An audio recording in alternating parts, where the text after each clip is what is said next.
I died a Muslim, but what Allah revealed to me on the other side changed everything I knew. What I saw changed my life forever. You may think that the Muslim faith is unshakable and definitive, but what happened to me during my near-death experience, NDE, challenged everything I believed. Rashid had amassed wealth beyond his wildest dreams, owned a sprawling villa in the city's most affluent neighborhood, and was respected by both his peers and the religious leaders of his local mosque. Yet, despite all his achievements, a gnawing emptiness persisted in the depths of his soul. As the sun rose over the minarets one fateful morning, Rashid found himself staring out of his office window, lost in thought. The city below buzzed with life, but he felt oddly disconnected from it all. His fingers absent-mindedly traced the intricate patterns on his prayer rug, a gift from his late father.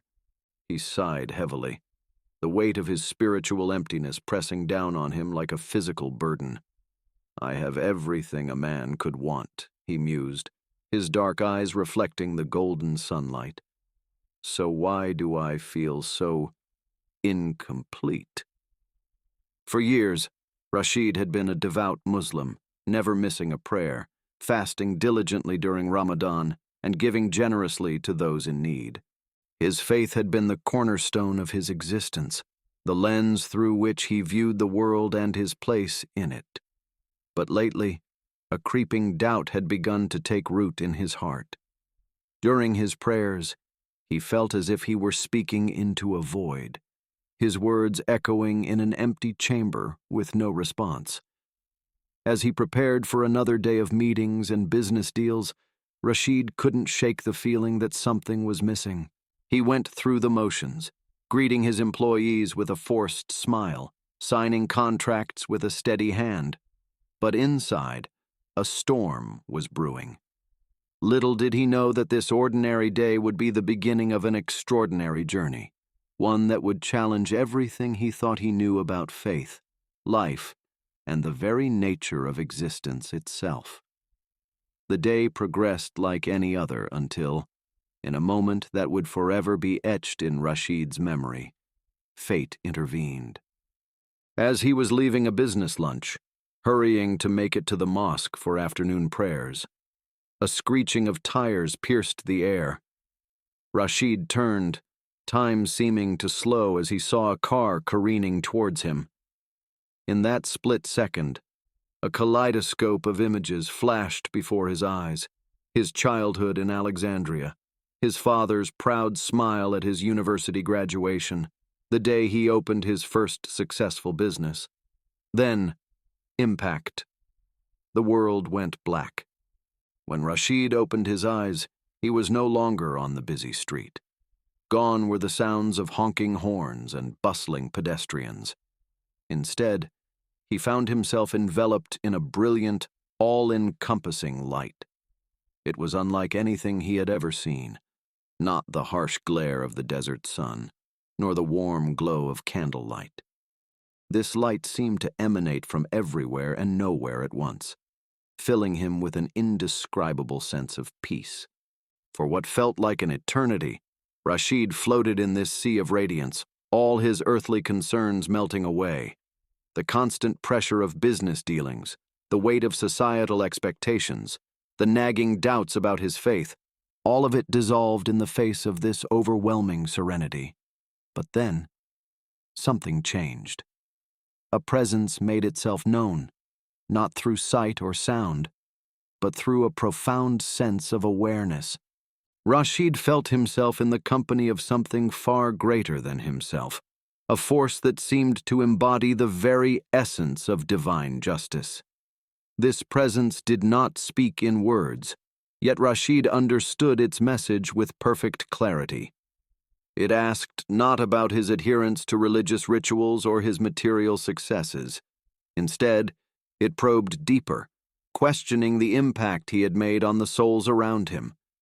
Had he truly lived a life of compassion? Had he used his blessings to uplift others? Had he sought to understand the divine through love rather than rigid adherence to rules? These questions shook Rashid to his core. He had always believed that his strict observance of Islamic law was the path to righteousness. But here, in this realm beyond the physical, he realized that the true measure of a life well lived was something far more profound. As quickly as it had begun, the experience ended. Rashid gasped, his eyes flying open to find himself lying on a hospital bed, surrounded by beeping machines and concerned faces. He had been clinically dead for several minutes, the doctors told him, before they managed to revive him. But Rashid knew that in those minutes, everything had changed. He had died as one man and been reborn as another. The successful businessman who had prided himself on his unwavering faith was gone, replaced by someone who had glimpsed a truth far greater than he had ever imagined. As he lay in the hospital bed, recovering from his physical injuries, Rashid grappled with the enormity of what he had experienced. How could he reconcile the teachings he had followed all his life with the revelations he had received? The Allah he had encountered was not the stern, judgmental deity he had always envisioned, but a source of boundless love and compassion. Days turned into weeks, and as Rashid's body healed, his mind and soul underwent a transformation of their own. He found himself questioning practices and beliefs he had once held sacred. The rigid schedule of prayers, the strict dietary laws, the separation between believers and non-believers, all of these now seemed like pale imitations of the true spiritual connection he had experienced. His friends and family, relieved at his recovery, noticed the change in him. At first, they attributed it to the trauma of his near-death experience.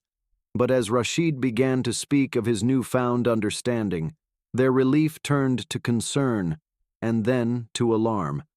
"Brother," his closest friend Ahmed said one day, his brow furrowed with worry, "you speak of things that go against everything we have been taught. Are you sure this experience hasn't confused you?" Rashid looked at his friend, seeing the genuine concern in his eyes. He felt a surge of compassion, remembering how he too would have reacted to such talk not long ago. "My dear Ahmed," he said softly, "I understand your concern, but what I experienced was more real than anything I have known in this life. It has not confused me. It has awakened me." But not everyone was as understanding as Ahmed. As word of Rashid's changed views spread through the community, he found himself increasingly isolated. The imam at his local mosque, once a close confidant, now regarded him with suspicion. Business associates began to distance themselves, fearing association with someone they saw as straying from the faith. Even within his own family, Rashid faced opposition. His wife, Amira, struggled to understand the change in her husband. "You were always so certain, so strong in your faith," she said one night, tears glistening in her eyes. "What happened to that man?" Rashid took her hands in his heart aching at her pain. "That man died, my love," he said gently, "but in his place is someone who has seen the true face of Allah's love. It is greater and more beautiful than we ever imagined." As the days passed, Rashid found himself caught between two worlds. In one, he was the respected businessman and devout Muslim he had always been. In the other, he was a seeker of a deeper truth, one that transcended the boundaries of traditional religion. The conflict tore at him, leaving him feeling more alone than he had ever been. But even in his loneliness, Rashid felt a sense of purpose growing within him. The divine presence he had encountered had shown him that true spirituality was not about following rules or accumulating wealth. It was about growing in love and compassion, about helping others find their own path to the divine. With this realization, Rashid began to seek out others who might understand his experience.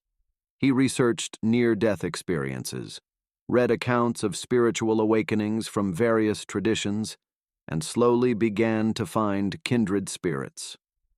One day, while attending a lecture on comparative religion at the local university, Rashid met Sophia, a professor of religious studies. As they talked after the lecture, Rashid felt a spark of recognition. Here was someone who understood the complexity of spiritual experience, who didn't shy away from questioning traditional interpretations. "What you're describing," Sophia said, her eyes alight with interest, "is not unique to you. Throughout history, there have been individuals in every faith tradition who have had profound experiences that challenged their understanding of the divine." For the first time since his near-death experience, Rashid felt a glimmer of hope. He wasn't alone in his journey. There were others who had walked this path before him, who had grappled with the tension between established religion and personal spiritual truth. Through Sophia, Rashid was introduced to a small group of individuals who met regularly to discuss spirituality beyond the confines of traditional religion.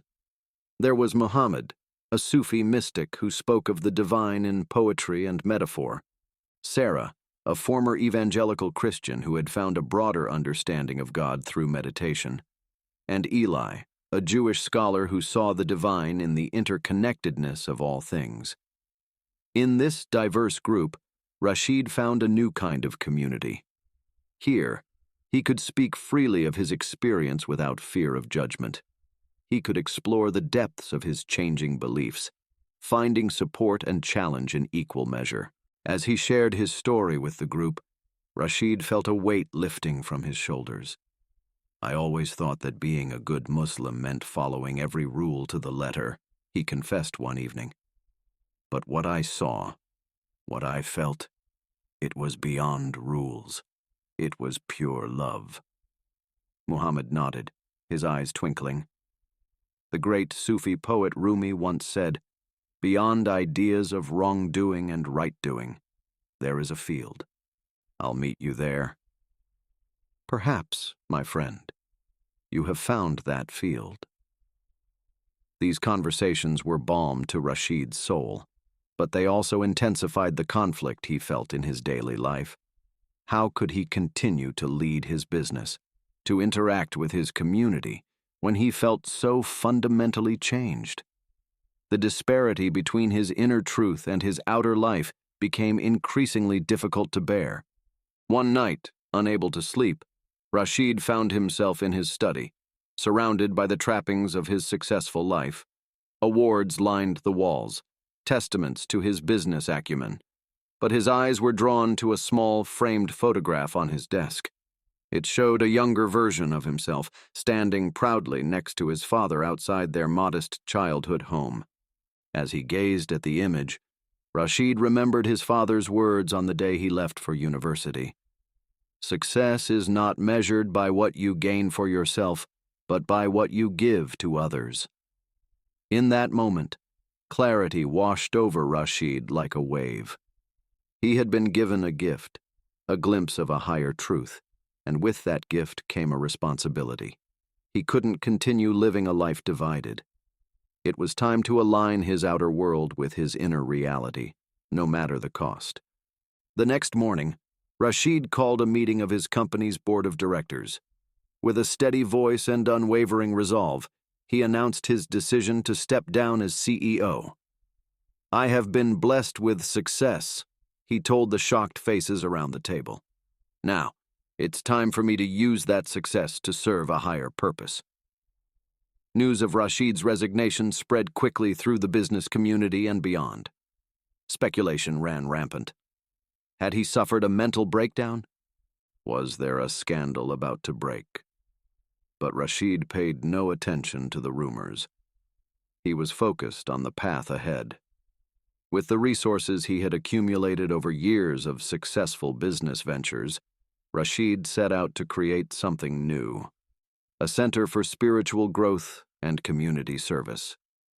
It would be a place where people of all faiths, or no faith at all, could come together to explore the deeper questions of existence and to work towards the betterment of society. The project was not without its challenges. Many in the Muslim community saw it as a betrayal of their faith. Some of Rashid's former business associates distanced themselves, fearing association with what they saw as a controversial venture. Even Amira, his wife, struggled to understand his new direction. "You're throwing away everything we've worked for," she said one evening, her voice thick with emotion. "For what? Some vision you had while you were unconscious." Rashid took her hands in his eyes filled with compassion. "My love, I'm not throwing anything away. I'm finally using our blessings for their true purpose. What I experienced was more real than anything in this world. It showed me that our true wealth lies not in our bank accounts, but in the love we share and the lives we touch." Slowly, Amira began to see the change in her husband. The driven businessman who had often been distant and preoccupied was gone. In his place was a man filled with a quiet joy, a deep sense of purpose that radiated from him and touched everyone he encountered. As the center took shape, it began to attract a diverse group of individuals. There were recovering addicts seeking a new path, successful professionals feeling a spiritual void similar to what Rashid had experienced, and young people questioning the beliefs they had grown up with. The center offered meditation classes, interfaith dialogues, counseling services, and community outreach programs. One day, as Rashid was overseeing the final touches on the center's main hall, a familiar face appeared at the door. It was Ahmed, his old friend who had been so concerned about his changed views. "I've been watching what you've been doing," Ahmed said, his eyes taking in the serene space. "I didn't understand at first. I thought you had lost your way. But now I see. You've found a new path to Allah." Rashid embraced his friend, tears welling in his eyes. "There are many paths to the divine, my brother. What matters is that we walk them with love and compassion." The day of the center's opening arrived, and Rashid stood before a gathered crowd, a mix of curious onlookers, supporters, and even some who had come to express their disapproval. As he looked out at the sea of faces, Rashid felt a sense of calm certainty. "My friends," he began, his voice clear and strong, "I stand before you today not as a leader or a teacher, but as a fellow seeker. Each of us, regardless of our background or beliefs, is on a journey of the soul. What I have learned, through an experience that shook me to my core, is that the divine is not confined to any one religion or set of rules. It is a living, breathing presence of love that exists in every act of kindness, every moment of compassion, every effort to lift up our fellow human beings." As he spoke, Rashid could see the impact of his words on the crowd. Some nodded in agreement, their eyes shining with recognition. Others looked thoughtful, perhaps considering these ideas for the first time. And yes, there were still those who frowned, clinging to their established beliefs. But even they seemed to be listening, if only out of curiosity. "This center," Rashid continued, gesturing to the building behind him, "is not meant to replace your mosque, your church, your temple, or any other place of worship.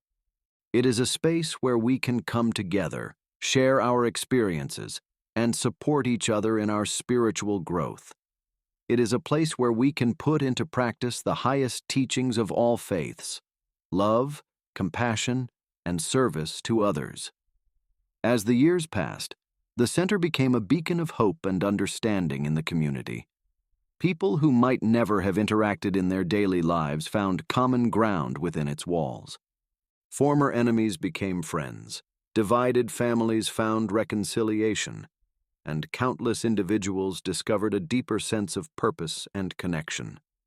Rashid, now with streaks of gray in his beard, often reflected on the journey that had brought him to this point. The near-death experience that had once seemed like the end of everything he knew had, in fact, been the beginning of a new life, one richer and more fulfilling than he could have ever imagined. One evening, as the sun set over the city, casting a golden glow over the center's peaceful garden, Rashid sat with a group of visitors. Among them was a young man, his eyes burning with the same questions that had once tormented Rashid. "But how can you be sure?" the young man asked, his voice tinged with desperation. "How can you know that what you experienced was real and not just some hallucination?" Rashid smiled gently, remembering his own doubts and struggles. "My young friend," he said, "the truth is, I can't be absolutely certain. None of us can be certain about the great mysteries of existence. But what I can tell you is this. The love I encountered in that moment between life and death was more real than anything I had ever known. And every day since then, as I've tried to live by that love, I've seen its power to transform lives, including my own." He paused, looking around at the diverse group gathered in the garden. People of different faiths, cultures, and backgrounds, all united in their search for meaning and connection. "In the end," Rashid continued, "it's not about having all the answers. It's about asking the questions, about being open to experiences that challenge our assumptions, and about treating each other with kindness and respect as we all navigate this journey of life." As the group sat in thoughtful silence, the call to prayer sounded from a nearby mosque, its melodious tones floating on the evening breeze. Rashid closed his eyes, feeling the familiar pull of his old life, but also the deep peace of his new understanding. The young man who had asked the question looked at Rashid with a mixture of awe and uncertainty. "But what about our traditions, our heritage? Aren't we losing something important if we let go of the strict interpretations we've always followed?" Rashid opened his eyes, his gaze kind but penetrating. "Our traditions are precious, my young friend. They connect us to our history, to the wisdom of those who came before us. But traditions should be a bridge, not a barrier. They should lead us to greater understanding and compassion, not isolate us from those who are different." He gestured towards the city sprawling beyond the garden walls, lights beginning to twinkle in the gathering dusk. "Look out there. In every home, every street, there are people searching for meaning, for connection, for a sense of the divine. They may call it by different names, seek it through different practices, but at the core, we're all reaching for the same thing." A woman in the group, her head covered with a colorful hijab, spoke up. "But Rashid, how do we balance this broader understanding with our duties as Muslims? I fear losing my way if I stray from the path I've always known." Rashid nodded, acknowledging the weight of her concern. "It's a valid fear, one that I struggled with for a long time. But consider this. What if our duty as Muslims, as human beings, is not just to follow a set of rules, but to embody the very essence of compassion and mercy that Allah represents?" He paused, choosing his words carefully. "The Prophet Muhammad, peace be upon him, said, 'The best among you are those who bring greatest benefits to many others.' He didn't say the best among you are those who pray the most, or those who fast the longest. He emphasized our impact on others." The group murmured, some nodding in agreement, others looking thoughtful. "My experience," Rashid continued, "showed me that Allah's love is vast beyond our comprehension. It encompasses all of creation, not just those who follow a particular set of beliefs. Our challenge, then, is to expand our own capacity for love and understanding to match that divine example." As the night deepened, the conversation flowed, touching on personal experiences, philosophical questions, and practical challenges of living a spiritually authentic life in a complex world. Rashid listened more than he spoke, marveling at the wisdom and insight shared by those around him. When the group finally dispersed, hugging and exchanging contact information, Rashid remained in the garden. He watched as the last visitors made their way out of the center, their faces reflecting a mix of emotions: hope, confusion, excitement, trepidation. Amira joined him, slipping her hand into his. "Another successful evening," she said softly. Rashid squeezed her hand, grateful for her presence. Over the years, she had undergone her own transformation, moving from skepticism to becoming one of the center's most ardent supporters. Every conversation, every shared moment of insight is a step towards a more compassionate world, he replied. As they stood there in the quiet garden, Rashid reflected on the journey that had brought him to this point. The successful businessman he had once been seemed like a character from another life, yet he realized that every experience, every success and failure had been a necessary step on his path. "You know," he said to Amira, "when I had my near-death experience, I thought it was the end of everything I knew. In reality, it was just the beginning." Amira leaned her head on his shoulder. "And what a beautiful beginning it has been, my love." Rashid nodded, his heart full. He knew that his journey was far from over. There would be more challenges, more questions, more opportunities for growth. But he also knew that he was exactly where he needed to be, doing the work he was meant to do. As they turned to go inside, Rashid took one last look at the night sky. The stars shimmered, countless pinpoints of light in the vast darkness. He was reminded of the immensity of the universe, of the divine presence he had encountered, and of the infinite potential for love and understanding that existed within each human heart. With a sense of deep gratitude and renewed purpose, Rashid stepped into the center, ready to continue his lifelong journey of spiritual growth and service to others. The path ahead was uncertain, but he walked it with confidence, knowing that every step was guided by the boundless love he had experienced in that moment between life and death. And so, as the city slept, the center stood as a beacon of hope and understanding, a testament to one man's transformation and the ripple effect it had on countless lives. Rashid's story, his journey from a traditional Muslim businessman to a spiritual bridge builder, would continue to inspire and challenge others for years to come. In the end, it wasn't about having all the answers or following a perfect set of rules.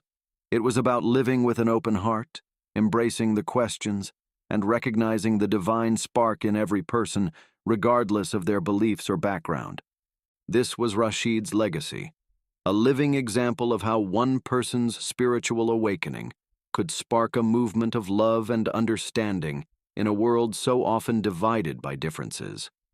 As the night deepened and the city slumbered, the center stood as a silent promise, a promise that no matter how dark the night, there is always the potential for a new dawn, a new understanding, and a deeper connection to the divine love that unites us all.